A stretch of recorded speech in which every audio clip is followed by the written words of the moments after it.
Hello दोस्तों, स्वागत है आप सभी का आपके अपने चैनल सब जॉब के अंदर। हम पढ़ने वाले हैं फंडामेंटल ऑफ कंप्यूटर्स। ये वीडियो की तैयारी कर रहे हैं उनके लिए एक अच्छा सा टॉपिक है फंडामेंटल ऑफ कंप्यूटर। हम फंडामेंटल ऑफ कंप्यूटर के यहाँ पे कितने क्वेश्चन लेंगे? 250 क्वेश्चन। उन MCQ के अंदर अपन लगभग क्या पूरा ही आ जाएगा। फंडामेंटल ऑफ कंप्यूटर है वो अपन कवर कर लेंगे। तो आज हम इसके 50 क्वेश्चंस लेने वाले हैं, उसके बाद में 100 ऐसे क्वेश्चन हम लेते रहेंगे। तो ये हम पार्ट्स में अपने वीडियोज हैं वो अपलोड करते रहेंगे। इस चीज़ के लिए हमारे चैनल को आप सब्सक्राइब कर लेना। तो चलिए स्टार्ट करते हैं। पहला MCQ सबसे पहले वाला है, यूनिएक का मतलब क्या है? फंडामेंटल ऑफ कंप्यूटर्स के अंदर बता दूँ आपको, यदि आपने ये 250 क्वेश्चन कर लिए, उसके बाद में फंडामेंटल ऑफ कंप्यूटर से एक भी क्वेश्चन बाहर नहीं जाएगा। ठीक है दोस्तों। तो यूनिएक का फुल नाम क्या रहेगा? Universal automatic computer. क्या रहेगा? Universal automatic computer. यूनी और एसी से ऑटोमेटिक कंप्यूटर। चलिए अगला बात कर लेते हैं। अगला है, कंप्यूटर द्वारा किए जाने वाले बुनियादी ऑपरेशन को क्या कहते हैं? Arithmetic operation, logical operation, storage और रिट्रीवल। तो क्या कहते हैं दोस्तों? ये तीनों ही कहते हैं। तो इसका आंसर क्या हो जाएगा? डी हो जाएगा। चलिए अगला देख लेते हैं। कंप्यूटर चिप्स के दो प्रमुख प्रकार कौन से हैं? दो प्रमुख प्रकार कौन से हैं? External memory chip, primary memory chip और माइक्रो प्रोसेसर चिप। कौन सा है दोस्तों? इसका कौन सा है दोस्तों? इसके दो हैं, एक तो प्राइमरी मेमोरी चिप और एक माइक्रो प्रोसेसर चिप। तो इसका क्या हो जाएगा? डी आंसर हो जाएगा। बी और सी दोनों हो जाएंगे दोस्तों। ठीक है, अगला क्वेश्चन देख लेते हैं। माइक्रो प्रोसेसर किस पीढ़ी के कंप्यूटरों के लिए स्विचिंग डिवाइस के रूप में उपयोग किया जाता है? तो इसका आंसर हो जाएगा दोस्तों डी। अब बात कर लेते हैं यहाँ पे पहली पीढ़ी के बारे में, दूसरी पीढ़ी के बारे में और तीसरी पीढ़ी के बारे में। पहली पीढ़ी की यदि बात करें तो कब से कब थी? 1940 से कब तक थी दोस्तों? 1956 तक। ठीक है। इस पीढ़ी के अंदर क्या यूज में लिया गया था? इसके अंदर वैक्यूम ट्यूब्स। इसके अंदर लिया गया था वैक्यूम ट्यूब्स। बात कर लेते हैं बी की, यानी कि दूसरी पीढ़ी के बारे में। दूसरी पीढ़ी कब से कब तक थी?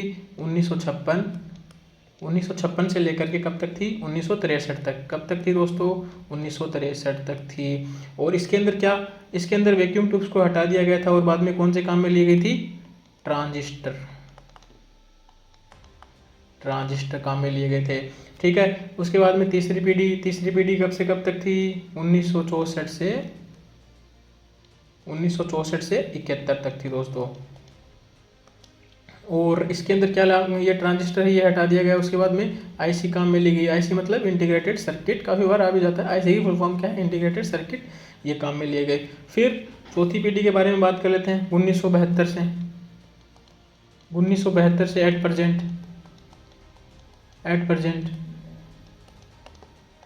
1972 से एट प्रेजेंट क्या काम में लिया गया? LSI और VLSI।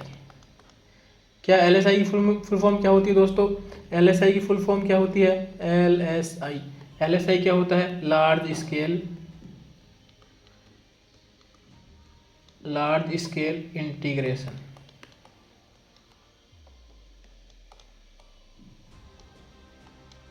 और VLSI क्या होता है दोस्तों? VLSI होता है वेरी लार्ज स्केल इंटीग्रेशन। ठीक है दोस्तों, ये वाला होता है। चलिए अगला देख लेते हैं अपन। अगला है, मेन फ्रेम और सुपर कंप्यूटर के बीच मुख्यतः अंतर क्या है? क्या अंतर है? तो क्या डिफरेंस बताना है। देखना, सुपर कंप्यूटर कुछ प्रोग्रामों को जल्द से जल्द निष्पादित करने पर केंद्रित होते हैं। बिल्कुल सही बात है। जबकि जो मेन फ्रेम है अपनी शक्ति का उपयोग एक साथ कई प्रोग्रामों को निष्पादित करने के लिए काम करते हैं। ठीक है दोस्तों, तो इसका आंसर हो जाएगा सी। चलिए अगला देख लेते हैं। अगला है, ASCII और EBCDIC लोकप्रिय कैरेक्टर कोडिंग सिस्टम है। तो इसका क्या पूछा है? इन्होंने पूछा है इसकी फुल फॉर्म क्या है। इसकी फुल फॉर्म रहेगी दोस्तों extended binary coded decimal interchange code. Extended binary coded decimal interchange code है, ये वाला इसका आंसर है। बात कर लेते हैं, ये इसकी फुल फॉर्म भी हो जाएगी। बात कर ले हैं ASCII, इसकी फुल फॉर्म क्या रहेगी? इसकी फुल फॉर्म रहेगी American standard code for code for information, information interchange, interchange. ठीक है दोस्तों, चलिए अगला क्वेश्चन देख लेते हैं। किसी भी कंप्यूटर सिस्टम का मस्तिष्क क्या होता है? इसका मस्तिष्क होता है सीपीयू। सीपीयू के अंदर क्या क्या आते हैं? कंट्रोल यूनिट आती है एक तो दोस्तों, और एक क्या आती है? एक आती है दोस्तों एएलयू आती है। क्या आती है दोस्तों? एक एएलयू आती है। ठीक है, तो इसका ब्रेन क्या रहेगा? मैंने एक पहले वीडियो बनाया है उसके अंदर ही बताया है, क्या कहते हैं? कंप्यूटर का ब्रेन भी कहते हैं, किसको कहते हैं? सीपीयू को कहते हैं।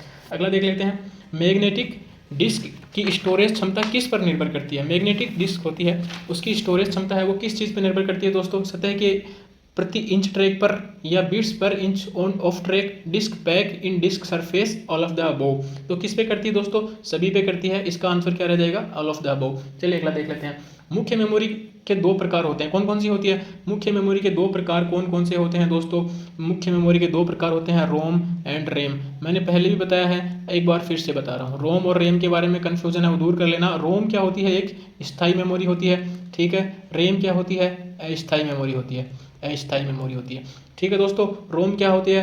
रैंडम एक्सेस मेमोरी रैम होती है, और रोम क्या होती है? रीड ओनली मेमोरी होती है। एक वोल्टाइल होती है, एक तो वोल्टाइल और एक नॉन वोल्टाइल होती है। ठीक है दोस्तों, इतना हो गया। अब इसके बारे में बात कर लेते हैं। ये जो रोम और रैम और क्या काम करते हैं? रैम क्या करते हैं? रैम डिवाइस की क्या करती है? डिवाइस की स्पीड को बढ़ाती है। रैम नहीं बढ़ाते अपन, मोबाइल के अंदर नहीं देखते रैम कितनी है या लैपटॉप की रैम कितनी है, तो ये क्या करती है? डिवाइस की जो स्पीड है उसको क्या करती है? इंक्रीज करती है। ठीक है दोस्तों, रैम जितनी ज़्यादा होगी डिवाइस की स्पीड उतनी ही ज़्यादा होगी, प्रोग्राम है वो इतना ही स्मूथली है किसी भी प्रोग्राम को एग्जीक्यूट करेगा। ठीक है दोस्तों, रोम है, रोम स्थायी मेमोरी होती है, और रोम को क्या बोलते हैं? ये होती है नॉन एडिटेबल। ठीक है दोस्तों, नॉन एडिटेबल भी इसको कहते हैं। ठीक है, अगली बात कर लेते हैं। स्टोरेज एरिया का उपयोग उस दर में अंतर को पूरा करने के लिए डेटा को स्टोर करने के लिए किया जाता है जिस पर विभिन्न यूनिट्स डेटा को हैंडल कर सकती हैं। इसे क्या कहते हैं? इसे क्या कहते हैं दोस्तों? इसे कहते हैं बफर। बफर कहते हैं। बफर क्या होता है दोस्तों? मान लेते हैं कि एग्जांपल ले लेते हैं, यानी कि बहुत सारा डाटा है वो एक साथ में लेने पर क्या हार्ड ड्राइव है वो प्रोसेस को क्या कर देता है? धीमा। तो उस प्रोसेस को फास्ट करने के लिए अपन बफर काम में लेते हैं। ठीक है दोस्तों, इसका आंसर बफर हो जाएगा। अगला देखते हैं, कंप्यूटर थकान व बोरियत से मुक्त होता है, हम इसे क्या कहते हैं? हम इसे क्या कहते हैं? हम उसे कहते हैं डेलीगेंस। ठीक है दोस्तों, हम उसे डेलीगेंस कहते हैं। अगला देख लेते हैं, इंटीग्रेटेड सर्किट यानी आईसी कंप्यूटरों को किस पीढ़ी से संबंधित है? आईसी मैंने पहले बताया था, आईसी है वो किस पीढ़ी में है? किस पीढ़ी में दोस्तों? आईसी है थर्ड पीढ़ी के अंदर। कौन सी में है? थर्ड में दोस्तों, तो इसका आंसर सी हो जाएगा। अगला देख लेते हैं, सीडी रोम क्या है? सीडी रोम यानी कॉम्पैक्ट डिस्क और रोम, नॉन एडिटेबल है दोस्तों। ठीक है, और ये एक क्या है दोस्तों? ये एक सेकेंडरी मेमोरी है। क्या है दोस्तों? ये एक क्या है? सेकेंडरी मेमोरी है। तो ऑप्शन में कहीं भी सेकेंडरी मेमोरी नहीं है, तो इसका मतलब इसका आंसर डी हो जाएगा, नन ऑफ द अबव हो जाएगा। ठीक है, अगली बात कर लेते हैं, हाइब्रिड कंप्यूटर। क्या पूछा है? हाइब्रिड कंप्यूटर डिजिटल कंप्यूटर जैसा दिखता है, एनालॉग कंप्यूटर जैसा दिखता है, या फिर डिजिटल और एनालॉग दोनों कंप्यूटर जैसा दिखता है। तो इसका आंसर क्या हो जाएगा दोस्तों? इसका आंसर हो जाएगा सी। ठीक है दोस्तों, ये क्या है? ये दोनों की तरह दिखता है, डिजिटल भी होता है और एनालॉग भी होता है। ठीक है, हाइब्रिड कंप्यूटर के बारे में। अगला देख लेते हैं, किस प्रकार के कंप्यूटर 8 बिट कोड जिसे EBCDIC कहते हैं का उपयोग करते हैं? किस तरह के कंप्यूटर करते हैं दोस्तों? किस तरह के कंप्यूटर? मेन फ्रेम कंप्यूटर करते हैं। ठीक है, 8 बिट कोड। ठीक है दोस्तों, अगला क्वेश्चन देख लेते हैं, ALU का कार्य क्या होता है? ALU का क्या कार्य होता है?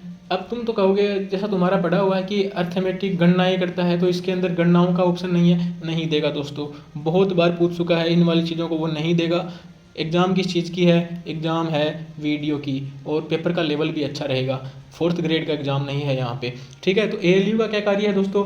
ALU का कार्य है कंट्रोल सेक्शन, यानी कि ये कंट्रोल करेगा ALU गणनाओं को या फिर किसी को भी। ये प्राइमरी मेमोरी वाला नहीं है, कमांड कमिंग फ्रॉम ये वाला नहीं है, और चेचे मेमोरी नहीं है, तो इसका आंसर रह जाएगा सी। अगला देख लेते हैं, अगला देखते हैं दोस्तों, प्रथम पीढ़ी प्रथम पीढ़ी के कंप्यूटर का मुख्य घटक क्या था प्रथम पीढ़ी के अंदर? वैक्यूम ट्यूब्स एंड वॉल्व है वो काम में लिए थे। ठीक है दोस्तों, चलिए ट्रांजिस्टर किस में लिए थे? ट्रांजिस्टर उसके बाद में सेकंड के अंदर काम में लिए थे।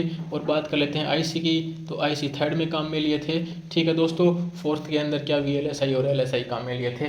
फिफ्थ की बात कर लेते हैं, फिफ्थ के अंदर एआई आएगा। ठीक है दोस्तों, अगली बात कर लेते हैं उच्च गुणवत्ता वाले ग्राफिक्स यानी कि हार्ड कॉपी को रंग में बनाने के लिए आप किसका उपयोग करते हैं? अपन प्लॉटर का उपयोग करते हैं। प्लॉटर क्या होता है दोस्तों?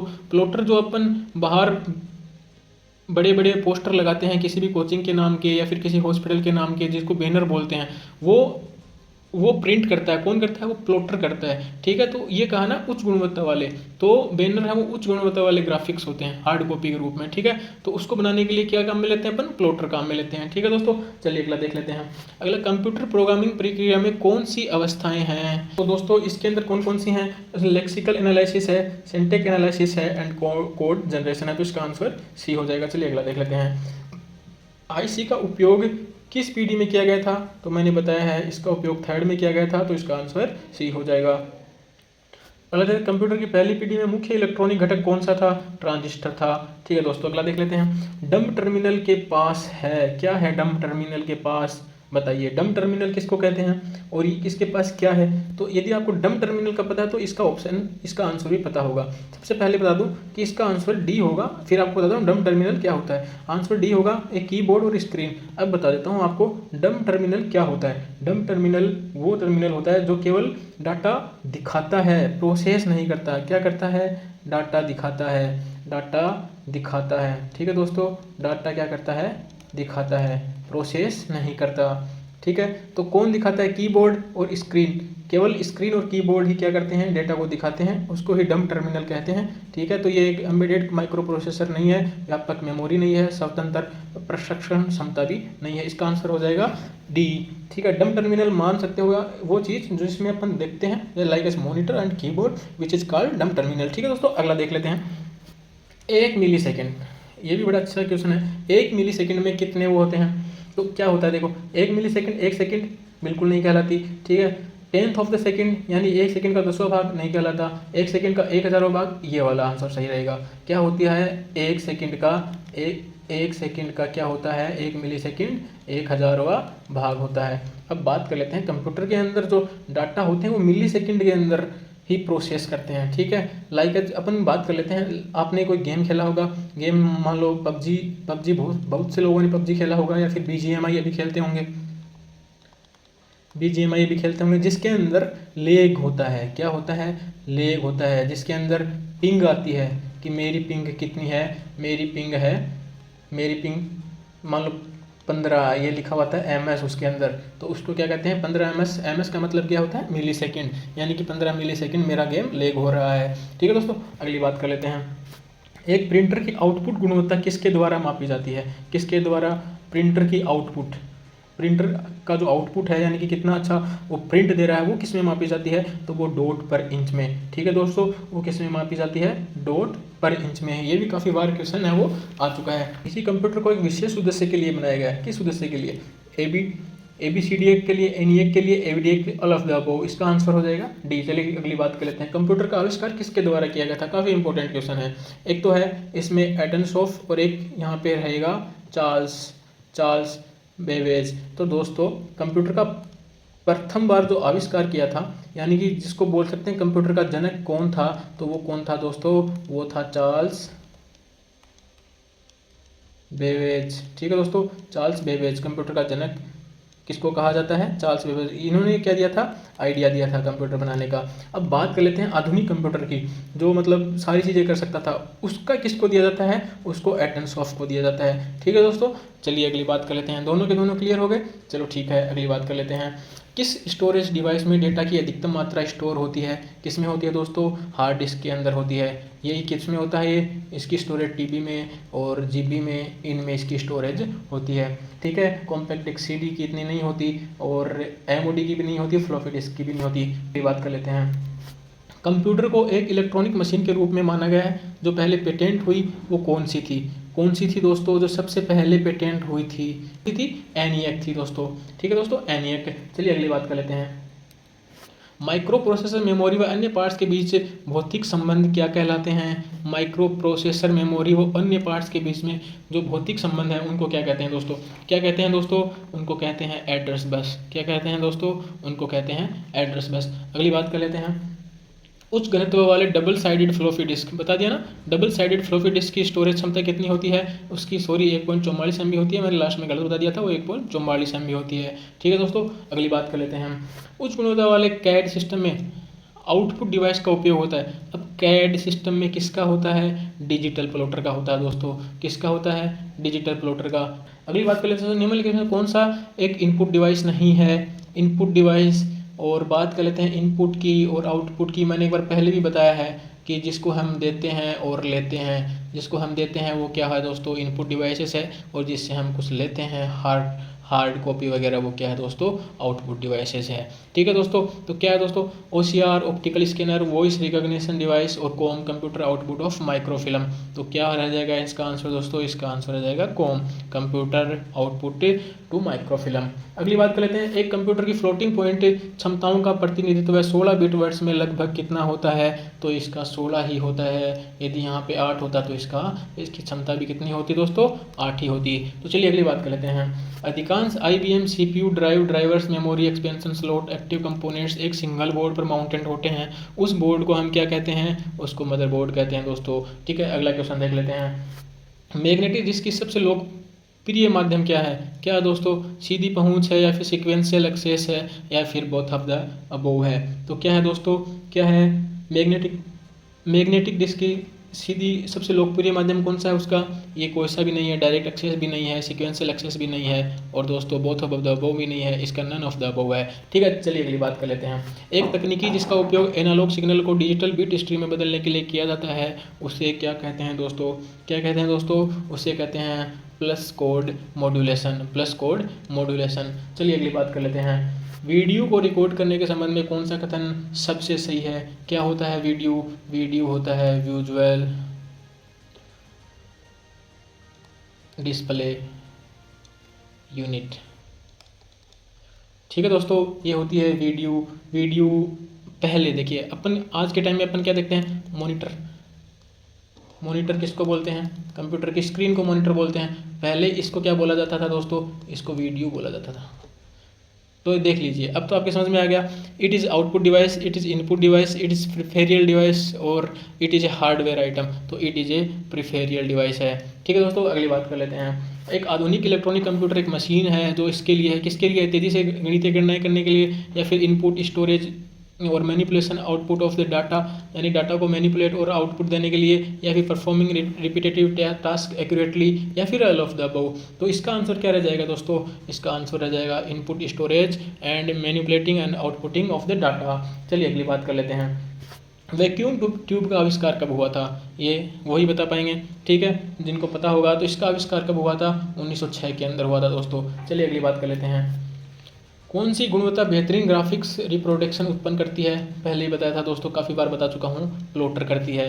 चलिए अगला करते हैं, 80286 माइक्रो प्रोसेसर वाले कंप्यूटर को क्या कहते हैं? इसको क्या कहते हैं दोस्तों? इसको कहते हैं AT कंप्यूटर्स। क्या कहते हैं दोस्तों? इसको कहते हैं AT कंप्यूटर्स। AT का मतलब क्या होता है दोस्तों? क्या होता है दोस्तों AT का मतलब? AT का मतलब होता है एडवांस टेक्नोलॉजी। Advance technology,